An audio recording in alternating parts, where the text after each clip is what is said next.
चलिए 3 तस्वीरें लेकर आइए स्क्रीन पर, उसके जरिए हम समझने की कोशिश करते हैं कि आज क्या कुछ हो रहा है बाजार में।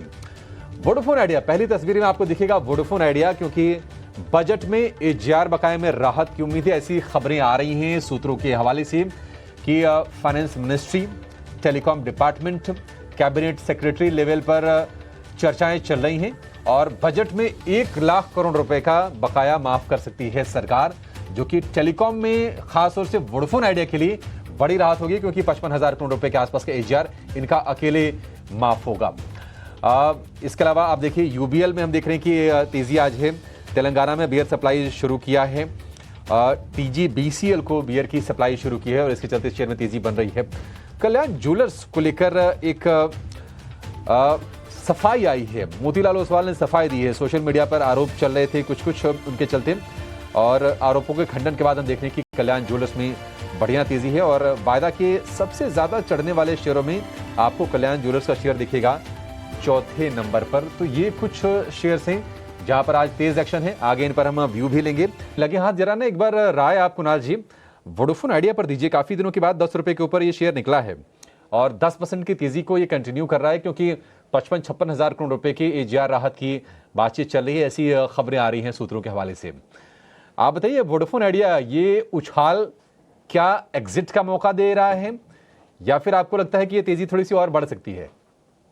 आई थिंक अगर वोडाफोन आइडिया का आप चार्ट देखोगे तो ऑलरेडी एक ओवरसोल्ड टेरिटरी में था, सो एक बाउंस आना एक्सपेक्टेड है। लार्जर टर्म ट्रेंड है जो स्टॉक का अभी भी डाउन ट्रेंड में ही है। स्टॉक अभी भी अपने शॉर्ट टर्म मूविंग एवरेजेस के नीचे ट्रेड कर रहा है, तो मुझे लग रहा है कि स्टॉक में पोटेंशियल पुल बैक है। ये पुल बैक और भी एक्सटेंड हो सकता है, जो स्टॉक को 12 तक के लेवल्स तक लेके जा सकता है। सो मैं 11 रुपीज से लेकर 12 रुपीज तक के टारगेट शॉर्ट टर्म में देख रहा हूँ, तो शॉर्ट टर्म बुलिश है। बट मुझे लग रहा है कि वहां पे वापस सेलिंग प्रेशर आएगा और वहां पे हम पोजीशन को वापस लाइट कर देनी चाहिए, एग्जिट कर देनी चाहिए।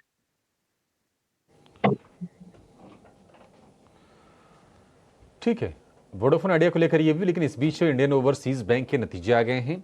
पीपीओपी में 27% की ग्रोथ है, यानी कि pre provisioning operating profit. NII यानी कि ब्याज से जो आया है, नेट इंटरेस्ट इनकम 15% बढ़ी है, 7,000 करोड़ रुपए के ऊपर एनआईआई इसकी निकल गई है। और हम देख रहे हैं कि नतीजों के बाद अचानक से एक स्पाइक आया है शेयर में और ये दिन के ऊपरी स्तर पर कारोबार कर रहा है। 505% के आसपास की तेजी इसमें दिख रही है। आईओबी वैसे तो काफ़ी ये वोलेटाइल शेयर रहते हैं, जो मिड कैप बैंक वाले पीएसयू बैंक जो हैं, लेकिन आज तेजी है नतीजों के दम पर 5-5.5% के आसपास की। चार्ट कैसा लग रहा है आपको कुणाल जी आईओबी का? जी, आईओबी आप देखोगे पीएसयू एज अ सेक्टर एक आउट परफॉर्मेंस क्लियर कट बता रहा है और पीएसयू में ही बाइंग है, हम पिछले 2-3 दिनों से देख रहे हैं। और स्पेसिफिकली पीएसयू बैंक्स की बात करूं तो यहाँ पे एक pull back clear cut visible है। सो मुझे लग रहा है ये रैली और भी एक्सटेंड हो सकती है। स्टॉक 56-57 के लेवल्स, हायर लेवल्स पे टेस्ट कर सकता है।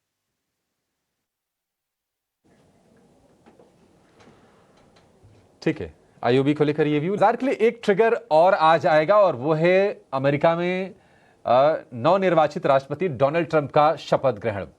47वें राष्ट्रपति पद की वो शपथ लेंगे, दूसरी बार राष्ट्रपति बन रहे हैं। शपथ ग्रहण को लेकर क्या इंतजाम है, कौन कौन से मेहमान पहुंच रहे हैं, इसकी पूरी डिटेल बताने के लिए हमारे सहयोगी सुमिता करीर हमारे साथ जुड़ गई हैं। सुमिता, काफी दिनों से इंतजार था, 20 जनवरी का आखिरकार वो तारीख आ गई और अब ये बहुत ही हैपनिंग रहने वाला है, फिर से कार्यकाल पिछले कार्यकाल की तरफ। बताइए क्या कुछ होने जा रहा है आज शपथ ग्रहण में, कौन कौन से मेहमान आ रहे हैं और डोनाल्ड ट्रंप के दूसरे कार्यकाल को लेकर कहां पर अब नजर रहेगी?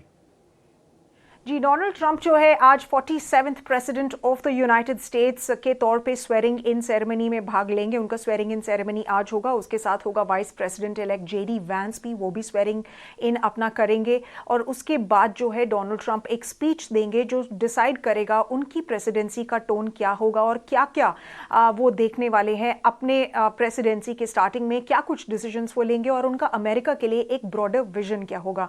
तो बात कर लेते हैं इस इनॉग्रेशन सेरेमनी की। ये इनॉग्रेशन सेरेमनी जो है वो आउटडोर होने वाली थी, बट अब उस सेरेमनी को इंडोर कर दिया गया है। ओवरऑल रिपोर्टेडली 200,000 के अराउंड इनवाइट्स भेजे गए थे, बट क्योंकि वहाँ पे ठंड का मौसम कुछ ज़्यादा ही है यूनाइटेड स्टेट्स में, तो सेरेमनी को इंडोर्स मूव कर दिया गया है और इतने ज़्यादा लोग शायद नहीं अटेंड होंगे। बाकी 20,000 लोग जो हैं वो बाहर से अभी लाइव स्ट्रीमिंग देख रहे होंगे। डोनाल्ड ट्रंप ने रिपोर्टेडली ये बोला है कि वो बाद में आके अपने जितने भी लाइव स्ट्रीम करते हुए सपोर्टर्स हैं उनसे बात करेंगे।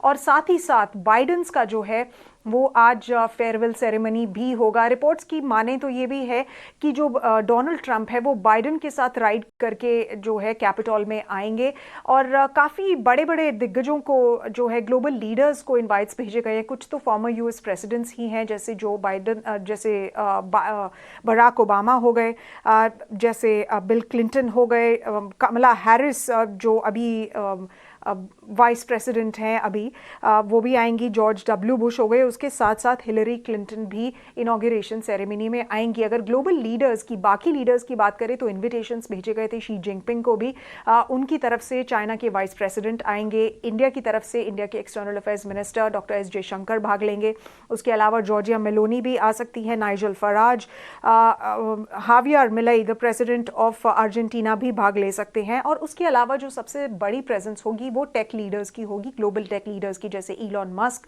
मार्क जकरबर्ग हो गए, आपके ये सैम ऑल्टमैन हो गए ओपन एआई के, जेफ बेजोस हो गए। सो इन सबके साथ ही एक तरीके से ये इनॉग्रेशन सेरेमनी होगी। पर इम्पॉर्टेंट चीज़ जो है वो ये देखने वाली है कि ट्रंप क्या कुछ बोलेंगे अपनी स्पीच में, क्योंकि पिछले कुछ महीनों में हमने देखा है कि ट्रंप ने बोला है कि वो सारे executive orders Joe Biden administration ने पास किए थे जो ज़रूरी नहीं थे उनको वो रिवर्स कर देंगे। वो डाइवर्सिटी एंड इंक्लूजन के ऊपर कुछ ऑर्डर्स पास करेंगे, वो जो उनकी बॉर्डर सिक्योरिटी है उसके ऊपर कुछ पास करेंगे। एंड ऑफ कोर्स टिकटॉक का तो हमने देखा ही है कि उनके एडमिनिस्ट्रेशन के आने से पहले ही सुप्रीम कोर्ट ने टिकटॉक के बैन को अवॉइड कर दिया है।